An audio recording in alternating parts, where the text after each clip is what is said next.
ગુજરાત સરકારના કૃષિ વિભાગ હેઠળ બાગાયત ખાતું છે ખેડૂતોને વિવિધ ફળ પાકોના નવા વાવેતર માટે અને સહાય આપે છે। અને હાલમાં બાગાયત ખાતા દ્વારા વન પર્યાવરણ દિવસના 5 તારીખના કાર્યક્રમ બાદ 3 માસ માટે આખા રાજ્યવ્યાપી ગ્રો મોર ફૂડ ક્રોપ કરીને એક ઝુંબેશ ચલાવી છે। અને હાલ એ ઝુંબેશના ભાગરૂપે જે ખેડૂતો પોતાના ખેતરમાં કોઈ પણ ફળઝાડનું વાવેતર કરવા માંગતા હોય તો એમને બાગાયત ખાતું સહાય આપે છે।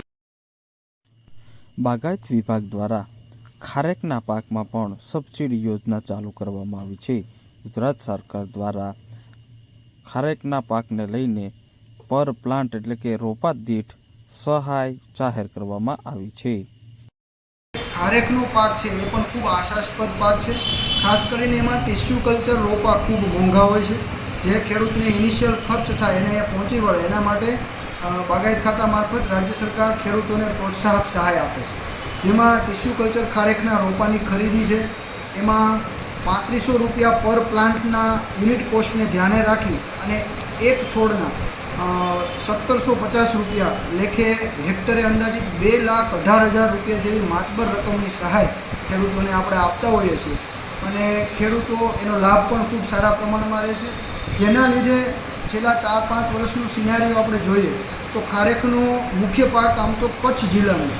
તો કચ્છ જિલ્લાના આ પાકને ત્યાંથી સ્થળાંતરિત કરી અને વ્યાપ વધારતા આજે ગુજરાતના કચ્છના બોર્ડરના જિલ્લાઓ વટાવીને પણ આજે સૌરાષ્ટ્રના અમરેલી, સુરેન્દ્રનગર, રાજકોટ, જામનગર જિલ્લાઓ હોય, ઉત્તર ગુજરાતના પાટણ, બનાસકાંઠા, સાબરકાંઠાના જિલ્લાઓ હોય કે આ મધ્ય ગુજરાતના જિલ્લાઓ સુધી આ પાક વિસ્તર્યો છે। અને દરેક જગ્યાએ પાકની આબોહવા, હવામાનની અનુકૂળતાને ધ્યાને લેતા ઉત્પાદન પણ ખૂબ સારું આવે છે।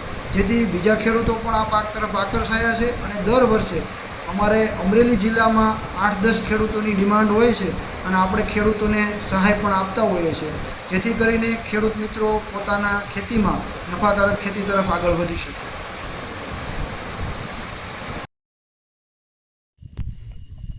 અમરેલી જિલ્લાના મોટાભાગના ખેડૂતો હવે બાગાયતી પાકનું વાવેતર કરે છે અને આ બાગાયતી પાકમાં પણ અલગ અલગ ફળઝાડનું વાવેતર કરી અને સરકારશ્રીની યોજના મેળવી રહ્યા છે।